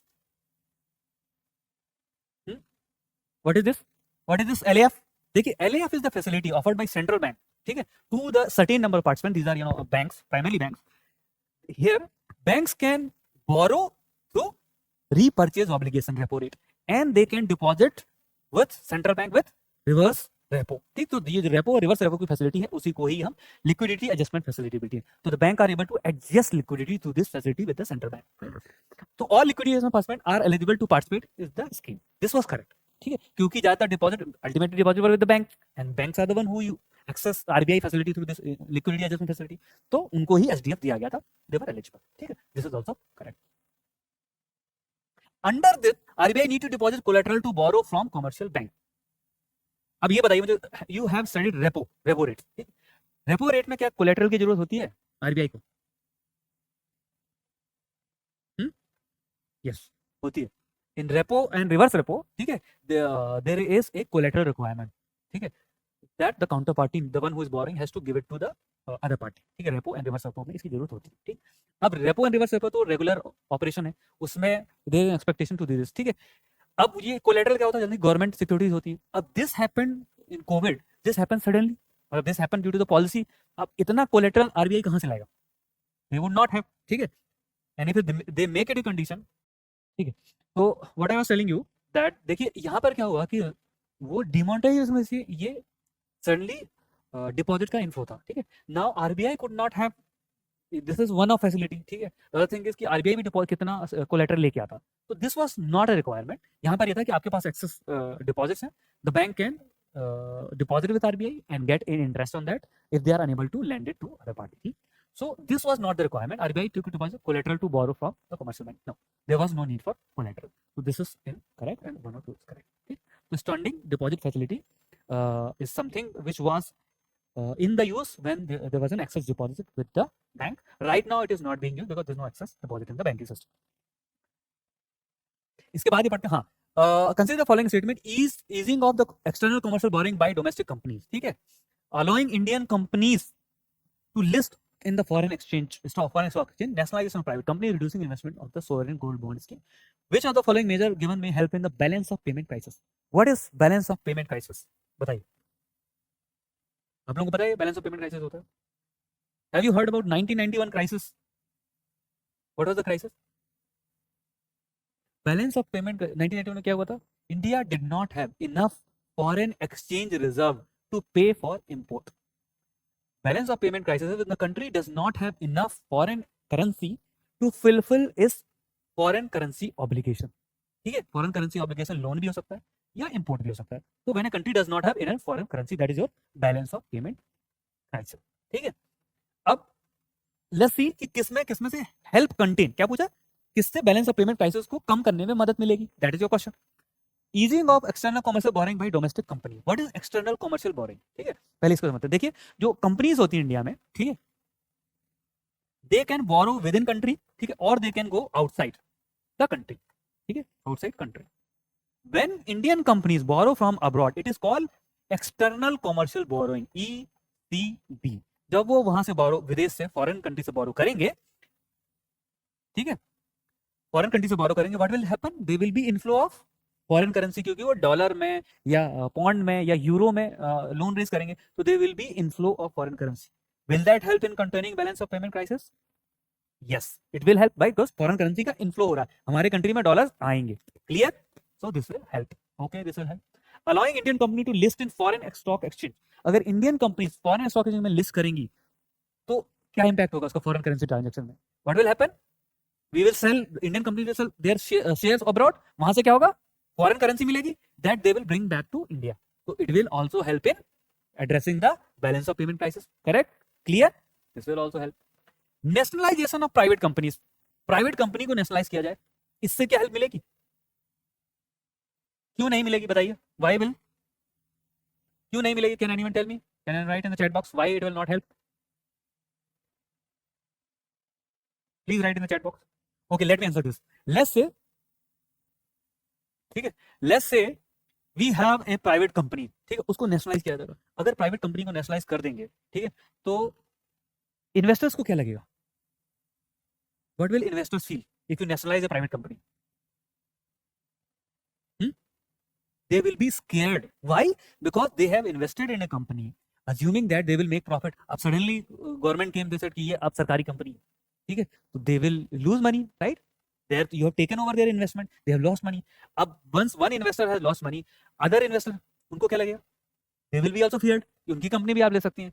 So and then we have foreign investors in India, Indian companies. What will they do? क्या करेंगे वो? They will sell those shares and they will take away their, ठीक है, जब वो वापस जाएंगे तो रुपये तो लेके नहीं जाएंगे. They will convert dollar and they will take those dollars back to their country. And balance of payment crisis में क्या होता? We were unable to fulfill our foreign currency obligations. यहाँ पे क्या होगा? Outflow of foreign capital हो जाएगा. Will this help in containing the balance of payment crisis? ठीक है? Will this help in containing the payment crisis? No, this will not help, right? Because this nationalization will create fear among foreign investors who will sell their share in the India and take away their investment in dollar foreign currency form. ठीक है? This will worsen the balance of payment crisis. Understand? Reducing investment limit for sovereign gold bond scheme. ठीक है? बताइए इससे होगा या नहीं होगा? सोवरेन गोल्ड बॉन्ड की लिमिट कम करने से क्या होगा? नहीं होगा. क्यों? राइट? सोने के बारे में तो आप लोगों को भी पता होना चाहिए, आप लोगों को भी पसंद है गोल्ड. देखिए, India is one of the large consumer of the gold. ठीक है, we like gold so much, ठीक है, and we have a tradition of wearing gold jewellery etcetera. तो we consume gold every year. ठीक है, and when people become you get married, ठीक है, you take gold. ठीक है, you wear gold. When you become civil servant, you take more gold. ठीक है. So the point is, we don't produce gold, right? We are not a producer of the gold. ठीक है. So we import gold. Now this import of gold is need to be paid in foreign currency. हमें dollars पे करना होता है. ठीक है. And when we need to pay dollars, this is a constant outflow of capital from India because we need constantly buy dollars, and those need to be paid back to get import. Now government was facing this problem, so they thought why not create something जिसमें आपको gold दो reason से लोग खरीदते हैं. एक है कि हमें पहनना है, कंज्यूम करना है, तो वो तो लोग पहनेंगे, लेकिन कुछ इन्वेस्टमेंट के लिए भी है. People in buy gold because they want to benefit from the price appreciation of the gold. Price gold जितना बढ़ेगा उसका फायदा होगा. ठीक है, तो gold is also investment, not just consumption but is investment, right? So ऐसे परचेज, ऐसे लोग जो सिर्फ इन्वेस्टमेंट के लिए गोल्ड खरीदते हैं, उनके लिए सॉवरेन गोल्ड बॉन्ड लाया गया. इसका फीचर क्या था? ठीक है, हाँ था ही बोलूंगा, मतलब अब ये you can by gold bond now. ठीक है, ये ऐसे बॉन्ड थे जिस खरीदने पे आपको गोल्ड नहीं मिलता था. ठीक है, you buy this bond, you will get the price of the gold, जो जितना आपने 10,000 खरीदा और अगर वो कल गोल्ड का प्राइस 10,000 से बढ़ के 20,000 हो गया तो आपको 20,000 रुपए मिलेगा ये गोल्ड बॉन्ड के, ठीक है, रिटर्न जब मिलेगा तो जो भी होगा, तो the payment of this bond were link to the price of the gold, ठीक है। So these were the gold bond. इसको क्यों किया गया था? ताकि जो लोग इन्वेस्टमेंट के लिए गोल्ड खरीदते हैं वो गोल्ड बॉन्ड खरीद ले, गोल्ड खरीदने की जरूरत नहीं है तो बाहर फॉरेन करेंसी का आउटफ्लो होगा नहीं। तो this will gold bond helped in reducing the outflow of the capital, तो बैलेंस ऑफ पेमेंट क्राइसिस को एड्रेस करते थे। लेकिन अगर इन्वेस्टमेंट लिमिट को कम करेंगे तो क्या होगा? What will happen? अगर हम इन्वेस्टमेंट लिमिट को कम करेंगे तो लेट्स से कि पहले मैं एक पूरा इंडिया 100 करोड़ का गोल्ड बॉन्ड खरीद सकता था, आपने बोला नहीं 50 करोड़ को खरीद सकता, तो अब वो 50 करोड़ बाकी बचा क्या करेगा? वो जाके फिजिकल गोल्ड खरीदेगा। जब वो फिजिकल गोल्ड खरीदेगा तो क्या होगा? आउटफ्लो ऑफ द कैपिटल होगा, फॉरेन कैपिटल। जब फॉरेन कैपिटल होगा तो it will worsen the balance of payment crisis. Clear? Because if you reduce the sovereign gold, so this is also what is your correct option? 1 and 2. One more important thing, this sovereign gold bond scheme has turned out to be one of the costly financial mistake for government, because government thought कि gold का price इतना नहीं बढ़ता, but the gold prices over last 5 years has gone through significantly higher. It is so much, जैसे because if you are expecting to wear 20 तोला पहनने वाले थे आप, तो अब आपको 10 में काम चलाना पड़ेगा. It has gone up so much. I think in last 5 years it has gone 5x. I remember, I think somewhere in 21 it used to be 30,000 rupees पर जो तोले में बोलते हैं 30,000, अभी वो 1.5 लाख रुपए चल रहा है, ठीक है. एंड गवर्नमेंट थॉट कि गोल्ड प्राइस हमेशा 7-8% ही बढ़ते हैं, and this has turned out to be a biggest costly mistake.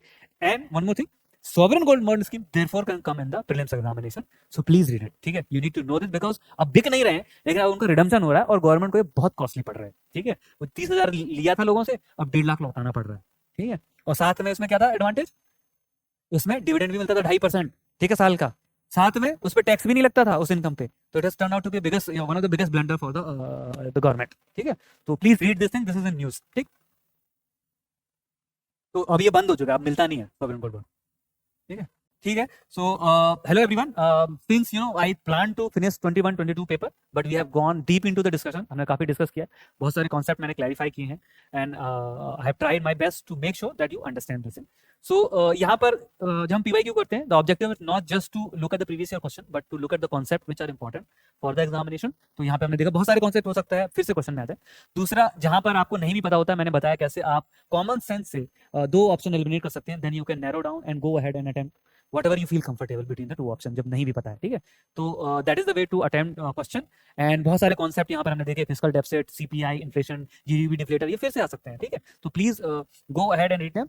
And यहाँ पर एक क्वेश्चन था आई थिंक ऑनलाइन जो मैं आंसर करना चाहूंगा. सर 2 पॉइंट में लाइबा ने पूछा था, 2 पॉइंट में डेट ट्रैप है मगर 3 में कंट्री है, मगर सर हमें कैसे पता चलेगा ये सवाल किससे लिंक है? मतलब कि डेट का कोई भी ले सकता है गवर्नमेंट. दैट इज एन, देखिए यहाँ पर क्वेश्चन ये है कि ये जो डेट ट्रैप है, possibility of A debt trap, ठीक है. तो कैसे इंडिविजुअल भी हो सकता है. अब इनका क्वेश्चन ये है कि ये जो डेट ट्रैप लिखा है ये इंडिविजुअल भी हो सकता है, कंट्री भी हो सकता है, ठीक है. अब मैं आपको एक क्लैरिफाई करना चाहूंगा, ये आपको इंडिविजुअल के बारे में क्यों नहीं सोचना है? बिकॉज हम इंडियन इकोनॉमी में गवर्नमेंट के फाइनेंसेस पढ़ते हैं, हम इंडियन इकोनॉमी में इंडिविजुअल का फाइनेंसेस नहीं पढ़ते हैं. तो अनलेस स्पेसिफाइड कि वो इंडिविजुअल है, ठीक है, इंडिविजुअल की बात चल रही है, you can the terms which are being used, you can generally refer that they are being referred in the context of the country, ठीक है. वो कंट्री के फाइनेंस की बात हो रही है. अगर वो इंडिविजुअल लिखा होता तो वो इंडिविजुअल लिखा दिया होता है स्टेटमेंट में, ठीक है. तो इसलिए आप जब भी डेट ट्रैप जैसे जो टर्म यूज किया जा रहा है वो गवर्नमेंट के लिए ही यूज किया जा रहा है. द अदर थिंग इज वो क्वेश्चन भी गवर्नमेंट फाइनेंसेस से रिलेटेड है. हाई फिस्कल डेफिसिट की यहाँ पे बात चल रही है, तो वो गवर्नमेंट फाइनेंसिंग का ही क्वेश्चन है, ठीक है. अगर प्राइवेट यहाँ पे लिख देता वो, अगर उसको गलत स्टेटमेंट बना होता तो लिख देता डेट ट्रैप फॉर इंडिविजुअल, ठीक है, तब वो गलत बनता, ठीक. तो इसीलिए that is the way you can be very sure that it is being question is of government finances and therefore it refers to the government finance. Okay. Any other question? Please feel free to write in the Telegram, write in the WhatsApp, and I will answer. Thank you for, and today's session is over. अगर आप दिल्ली जैसे शहर में budget में IAS की तैयारी करना चाहते हैं तो इस वीडियो को एंड तक जरूर देखें. ये है बनो IAS. इसको रन करने वाले हैं UPSC qualified ex civil servant and Jamia RCA alumni. यहाँ की फैकल्टी को ना केवल UPSC एग्जाम का एक्सपीरियंस है बल्कि पढ़ाने का भी सालों का एक्सपीरियंस है. ये एक्सपर्ट फैकल्टी हर टॉपिक को अच्छे से एक्सप्लेन करते हैं, उसके बाद हर टॉपिक को डिक्टेट करते हैं ताकि आपके पास अपने खुद के हैंड रिटन नोट्स हो. साथ ही क्लास में प्रीलिम्स और मेंस के प्रीवियस ईयर क्वेश्चन को सॉल्व किया जाता है और डिस्कस भी किया जाता है. यहाँ पे आपको सिविल सर्वेंट्स जैसे कि IAS, IRS और एक्स सिविल सर्वेंट्स साथ के साथ जामिया RCA के एलुमनाई आपको पर्सनल मेंटरशिप देते हैं. डेली आंसर राइटिंग, जो कि सारे टॉपर्स रिकमेंड करते हैं। इस पर यहाँ पे बहुत फोकस किया जाता है जो कि बाकी कोचिंग्स में नहीं होता है। इसके साथ ही आपको मिलती है प्रीलिम्स और मेंस की टेस्ट सीरीज जो आपको एग्जाम के लिए रेडी करती है। यहाँ के अगर हाइलाइट्स की बात करें तो स्मॉल बैच साइजेस जिसमें 60 स्टूडेंट्स होते हैं और जीएस कोर्स के साथ आपको एसए और सीसाइट की क्लासेस भी होती है जिसके लिए आपको अलग से पे करने की जरूरत नहीं है। और ये लोकेटेड है सुखदेव विहार मेट्रो स्टेशन के बिल्कुल सामने। तो देर किस बात की, आज ही स्टार्ट करें और अपने यूपीएससी के सपने को साकार करें। थैंक यू फॉर वॉचिंग बनो आईएएस।